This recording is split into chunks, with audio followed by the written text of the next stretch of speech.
Entonces, cuando hablamos de capacitancia, habíamos visto que era la propiedad que tiene cualquier cuerpo para generar un tipo de carga eléctrica. Veíamos que los que tenían signos diferentes podían atraerse, ¿no es cierto? Como en la vida real. Siempre entre los seres humanos, por ejemplo, dicen polos opuestos se atraen, ¿verdad? Y a eso se refiere. Personas con diferentes caracteres se atraen. Y lo mismo pasa con lo que son los tejidos humanos. Tejidos o cargas eléctricas diferentes van a generar un efecto físico de atracción o de succión. Y tejidos que tienen la misma carga, del mismo carácter, de las mismas características, por lo general se repelan. Cuando sucede esto, estamos hablando de una carga eléctrica que genera en su proximidad o atracción o repulsión. Todo va a depender si la materia con la que entra en contacto tiene la misma carga o no. Entonces, cuando hablamos de lo que es efectos de atracción y repulsión, estamos hablando de cargas que puedan generar una capacitancia de campo eléctrico. Cuando digo capacitancia, me refiero a que estamos trabajando bueno, es redundante, pero perdón chicos, es la capacidad que tienen los cuerpos para poder generar una atracción o una repulsión cuando están sometidos a estar en contacto con otro. Entonces no se olviden que cuanto más saturado un cuerpo de cargas esté de signos diferentes, siempre va a haber una actividad de de atracción. Y cuando son del mismo signo, de repulsión o de rechazo. ¿Me están comprendiendo? Lisen, ¿podrías repetir un hito más, por favor? Ya. Les decía que cuando un cuerpo tiende a generar dos efectos de atracción y de repulsión, va a depender de la carga eléctrica con la que estén en contacto. Ya, si ponemos en un campo eléctrico un electrodo que genere carga positiva con un medicamento que genere carga negativa, ese cuerpo va a generar un fenómeno de atracción, porque sabemos que bajo los efectos físicos, cargas opuestas siempre se atraen. Vamos a pensar que tenemos cargas opuestas. Cuando digo cargas opuestas, estoy hablando de dos términos: carga positiva y carga negativa. Entonces, cuando sucede esto, vamos a tener la atracción de dos cuerpos. Y a eso se llama capacitancia eléctrica. Es la capacidad que tienen en contenerse dos cuerpos, dos cargas. En cambio, cuando tengo cargas eléctricas de signos iguales, ¿qué va a suceder? Estos se van a rechazar. Y ese fenómeno se llama repulsión. Entonces, en lo que es electromedicina y electroterapia y todos los fenómenos físicos que tengan que ver con la electricidad, se van a generar estas dos situaciones: atracción y repulsión. Y por eso les decía, es muy importante saber el tejido que vamos a manejar, la carga eléctrica que va a tener ese tejido para nosotros generar una respuesta fisiológica. ¿Me están comprendiendo hasta ahí? Sí. ¿Ya? ¿No hay ninguna duda?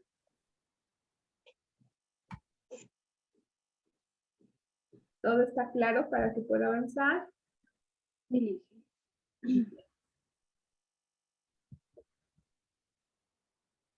Ahora, existe un fenómeno denominado anódico. ¿El ánodo qué carga tiene? ¿Recuerdan?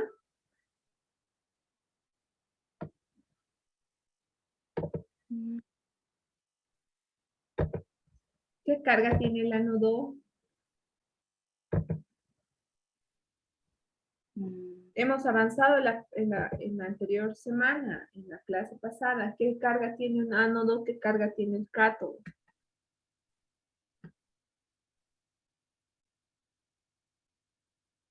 ¿Cuál es la carga eléctrica del ánodo, chicos?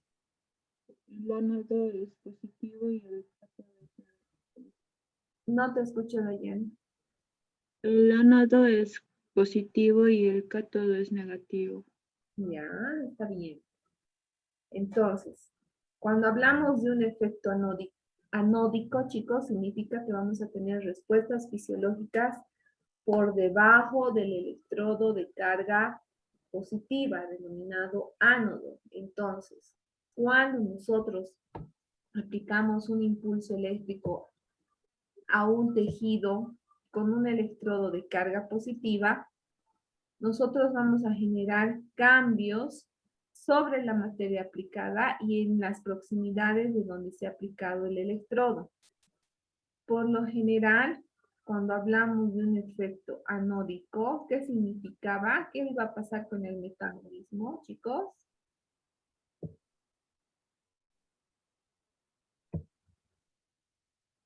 Si yo aplico un electrodo con carga anódica, ¿qué pasa con el metabolismo celular? ¿Qué tipo de metabolismo vamos a tener?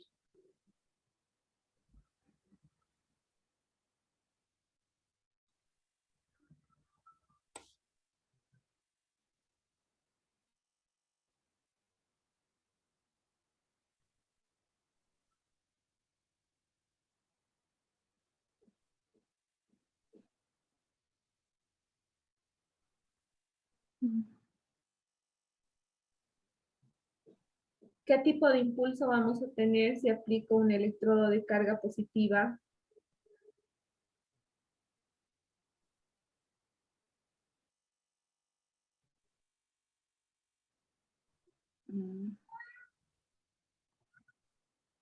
¿Qué pasa con el metabolismo de ese tejido, chicos? No se pueden olvidar de una clase a otra.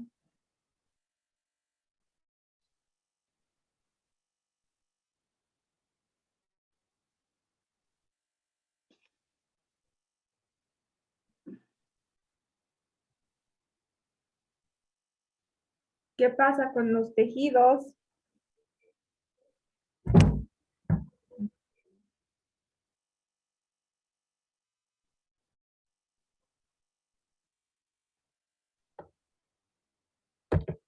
A ver, vamos a ir recordando. ¿Qué es metabolismo, Dayana?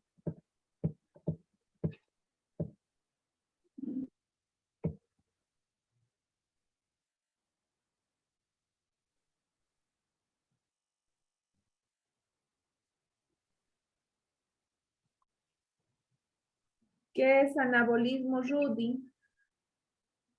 ¿Qué es catabolismo, Soledad?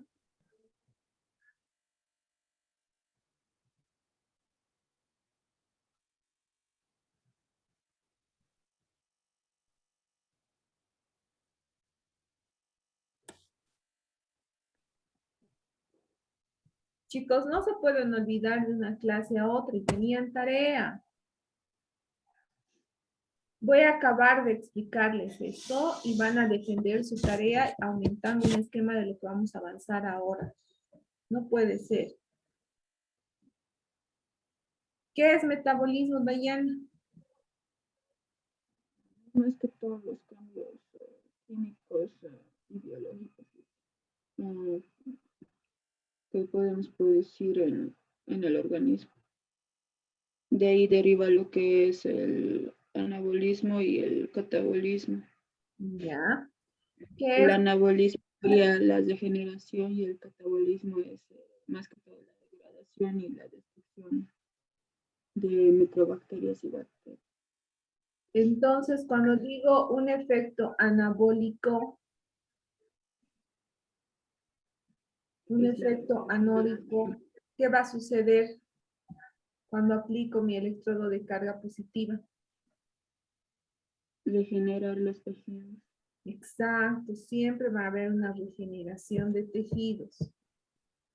Cuando aplico un electrodo de carga negativa, ¿qué va a haber? Destruir y degradar. Una degradación o destrucción de los tejidos. Entonces, cuando hablo de un efecto anódico, siempre voy a considerar que el electrodo activo es el que tiene carga positiva, es el que va a generar cambios. ¿Qué cambios voy a hablar cuando existe un efecto anódico? De regeneración tisular, que voy a estar bajo un proceso de cicatrización, un proceso de crecimiento tisular, etc. Entonces, bajo el ánodo siempre va a haber una proliferación celular. Entonces, un efecto anódico me está hablando de que va a haber regeneración en ese tejido. Ahora, si yo diría lo contrario, un efecto catódico, ¿qué va a suceder? Un efecto de degradación. Lo que queremos es destruir el tejido. Queremos que muera ese tejido infeccioso, que disminuya la cantidad de solutos en linfa.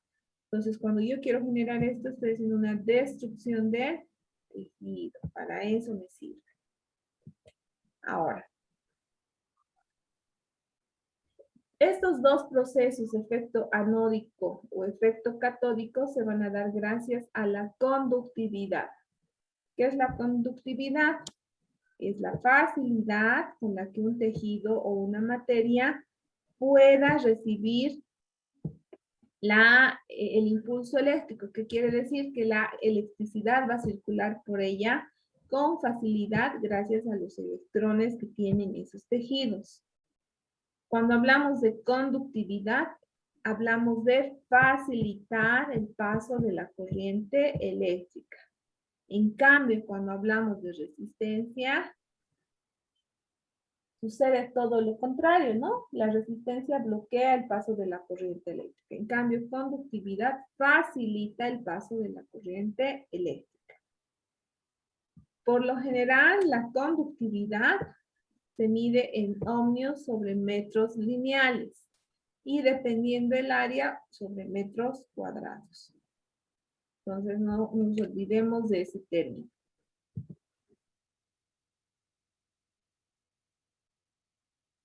¿Qué es la resistividad? Es lo que habíamos dicho anteriormente, es la capacidad que generan los cuerpos para resistir el paso de la corriente eléctrica. Es una dificultad que impide que la materia reciba la energía eléctrica. Por lo tanto, es todo lo contrario a la conductividad. Entonces, en este caso es una dificultad. En este caso, la resistividad, aquí era mayúscula, perdón, se mide en megaohmios por metro lineal o metro cuadrado. Es con M mayúscula, ya es M o H. Los megaohmios sobre metro lineal o metro cuadrado.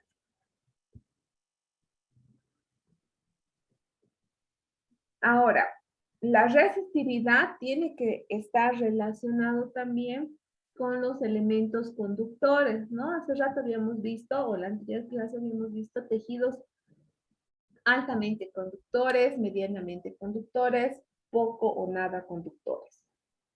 En la resistividad hacemos una relación con esos conductores y por lo general vamos clasificándolos en orden, según el orden, ¿no?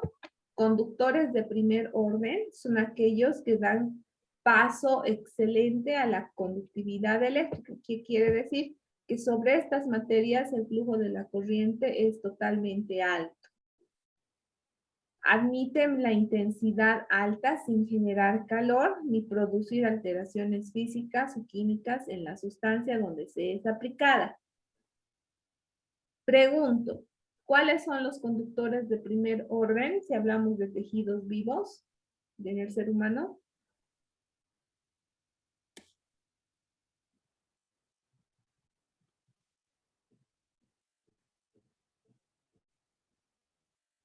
José Carlos, a ver, ¿cuáles son los tejidos de primer orden, altamente conductores de primer orden? Linfa, sangre, las neuronas, los Ya, órganos sensitivos, tejido muscular. ya, muy bien, José Carlos. Perfecto. Ahora vamos con los conductores de segundo orden, que son semiconductores. Son aquellos que no admiten demasiada intensidad eléctrica. Por lo general, estos van a generar cambios químicos y físicos en la materia donde se va a aplicar, ya que estos van a tener iones que transportan energía, ¿no? Y como hay una resistencia del tejido, por eso se van a generar estos cambios físico-químicos. ¿Cuáles son estos, Nicole? ¿Cuáles van a ser los conductores de segundo orden? Serían la piel, las articulaciones, las fascias y los que contienen poca agua sería. Ya, está bien. Tendones, ligamentos, fascias, está bien. Ahora, ¿cuáles van a ser los dieléctricos, los no conductores o poco conductores que van a producir esta situación de resistividad? ¿Cuáles son, por favor? El cabello, las uñas, Ya, Los huesos. las, acá. la piel reseca, ¿no es cierto? Esos van a ser dieléctricos o no conductores. Muy bien. Ahora, nosotros vamos a utilizar en electroterapia lo que son electrodos, que ustedes han debido ver en el gabinete cuando han entrado, que son unas como gomitas rectangulares. Estos electrodos permiten el paso de la energía eléctrica, pero también pueden generar resistencia al paso de la energía eléctrica. Cuando son utilizados con demasiada frecuencia, estos tienden a desgastarse y al desgastarse pierden hidratación, lo cual genera la resistencia del paso de la energía eléctrica. Por lo general, nosotros utilizamos estos electrodos cuando aplicamos corrientes de baja y media frecuencia.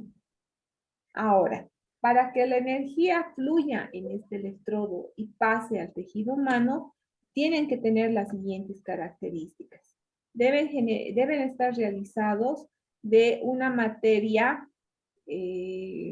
flexible y además asociados a texturas gomosas. Tiene que tener un alto grado de humedad para poder generar el flujo de la corriente eléctrica.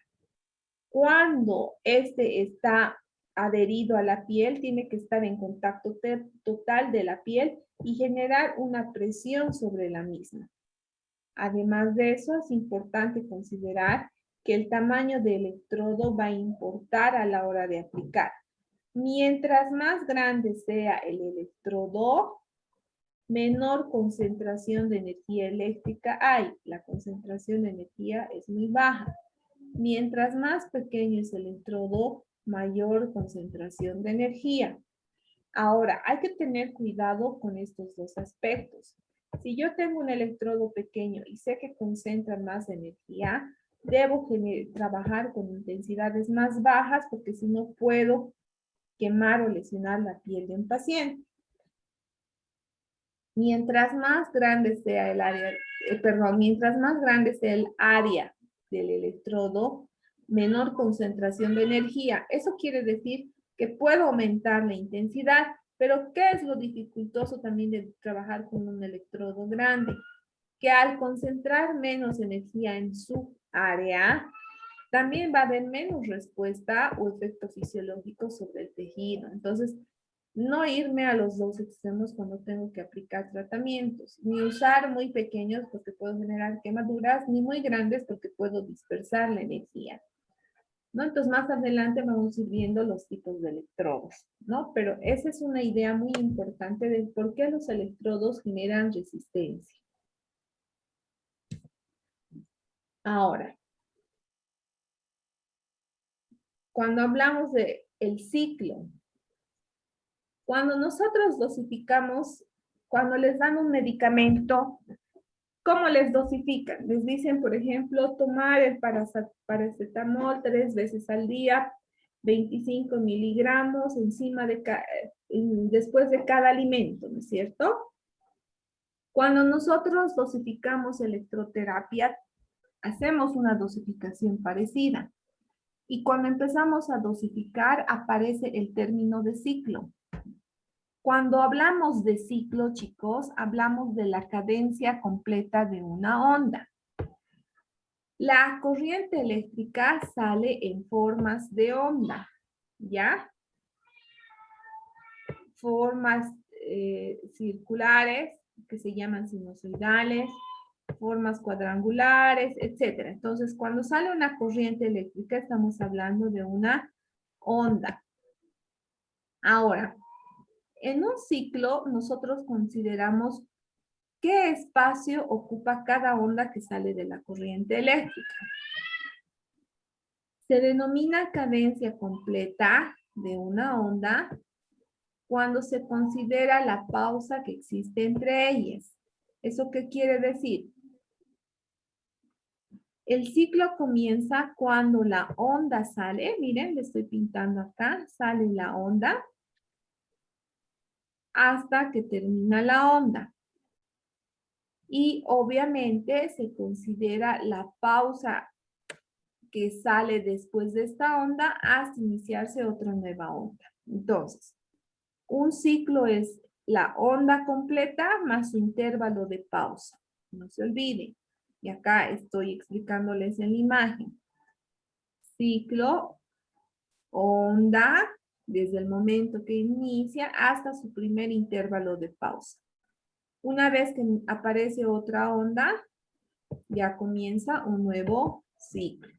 Cuando nosotros trabajamos en electroterapia, trabajamos de esta manera. Consideramos el inicio de la onda hasta su primer intervalo de pausa y eso se denomina ciclo. ¿Se comprende qué es ciclo, chicos? Licen, ¿puedes explicar la gráfica otra vez del ciclo completo? Ya. Entonces decíamos que una corriente eléctrica sale en forma de onda. En este caso es una forma de onda irregular, ¿no es cierto? Tiene una punta. Entonces, cuando la forma eléctrica en onda inicia, este es el punto de inicio, lo vamos a remarcar con otro color.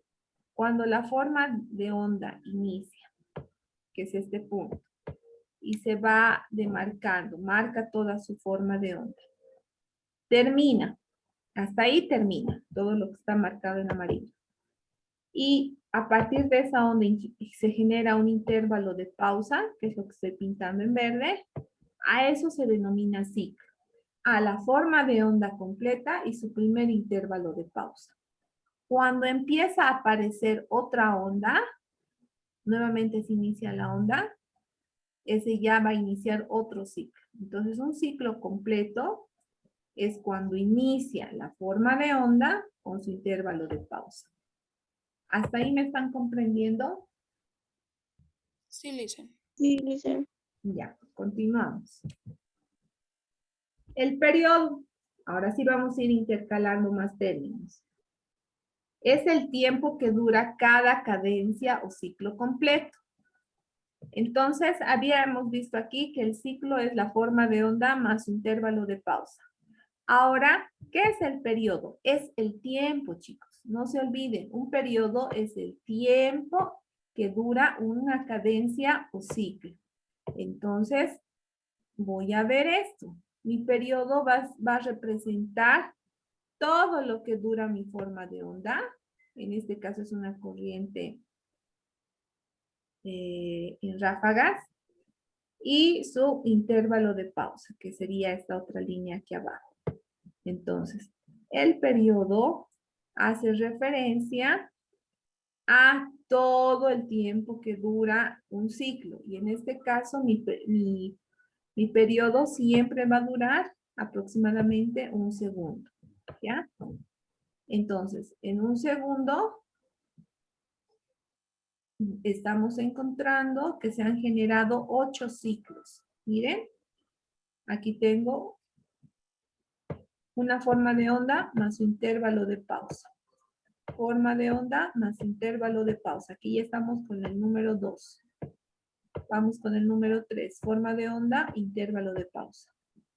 4. Forma de onda, intervalo de pausa. 5. Forma de onda, intervalo de pausa. 6. Forma de onda, intervalo de pausa. 7. Forma de onda, intervalo de pausa. Forma de onda, intervalo de pausa. Entonces, vamos a decir que el periodo es el número de cadencias o ciclos en un segundo. En este caso, ¿cuánto había sido el periodo? Un segundo contiene 8 ciclos, o también denominados 8 Hz, que lo vamos a ir viendo más adelante, ¿ya? Entonces, el periodo es el tiempo que dura toda la cadencia o ciclo completo. En este caso, mi periodo tiene 8 ciclos. ¿Hasta ahí me están comprendiendo o hay alguna duda?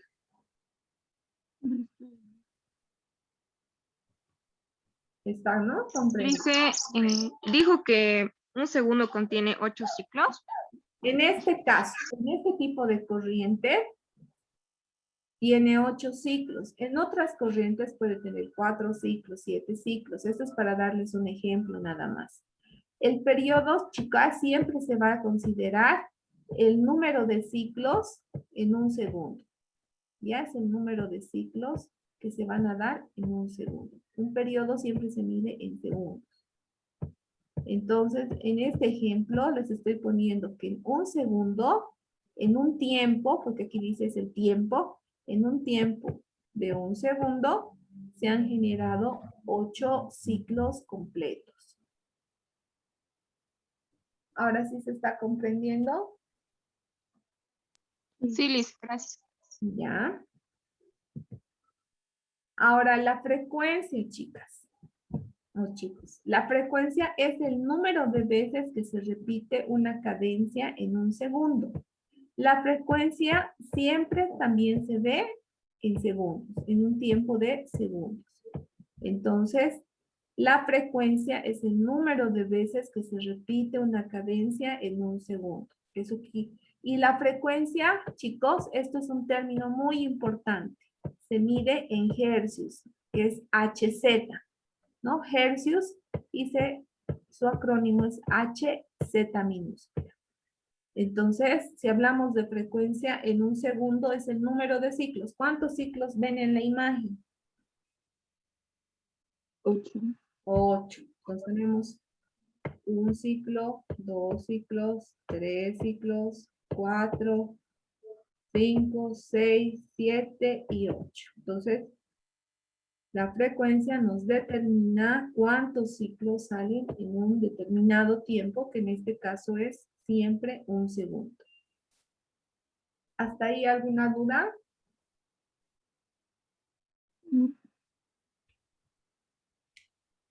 Ya, vamos a ver lo siguiente. Ahora, vamos a ver lo que se denomina longitud de onda. La longitud de onda es un cociente que se debe dividir entre la velocidad de la luz y la frecuencia. Por lo general se considera como velocidad de la luz al indicativo de la velocidad. Y como en este indicativo de velocidad se puede propagar las ondas electromagnéticas. Por lo general se maneja en metros por segundo y la unidad de medida es la velocidad. Entonces, es la velocidad de propagación de la longitud de onda por la frecuencia. Algo muy importante. La longitud de onda es una onda completa, sin intervalo de pausa. Miren, es desde el momento que inicia la onda, aquí lo estoy remarcando en verde, inicia la onda, hasta el momento que termina la onda. A todo ese desplazamiento se llama longitud de onda, es todo ese ancho de desplazamiento. A eso se denomina longitud de onda y está asociado a la frecuencia cuando se hace la dosificación. Entonces, si yo les pregunto qué es la longitud de onda, es todo, me podrían decir, es la distancia o es el diámetro en el que se inicia y termina todo el ancho de la onda. Entonces, todo el recorrido de una onda, desde el inicio hasta su término, se denomina longitud de onda. Entonces, digamos que acá hay 1 metro y acá hay otro metro. Entonces, si tuviéramos que decir cuánto vale esta longitud de onda, si aquí hay 1 metro y aquí hay otro metro, ¿cuánto sería?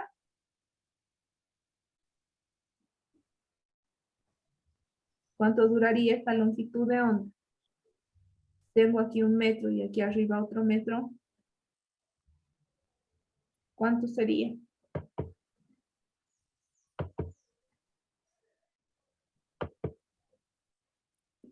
Si está iniciando y aquí hay 1 metro, porque esto es la longitud de onda, habla de una longitud lineal.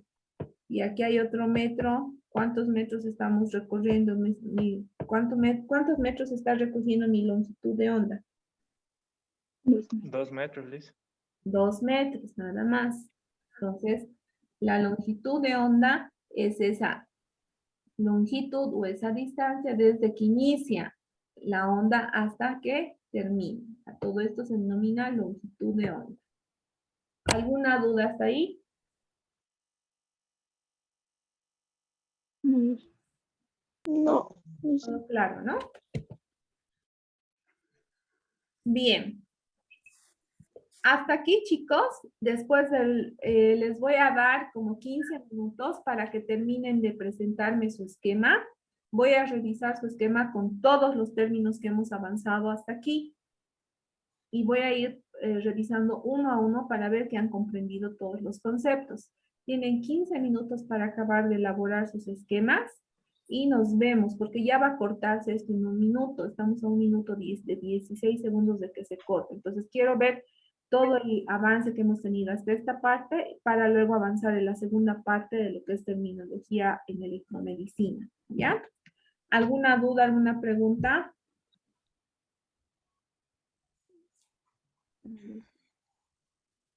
Chicos, ¿alguna duda, alguna pregunta? No, Liz. Lice, ¿es desde esta clase nomás o desde la anterior? Desde la anterior, se supone que tenían una tarea del anterior, ¿no? De hacer un esquemita. Completen su esquemita con estos conceptos que les he dado ahora. ¿Ya? Y lo van a defender.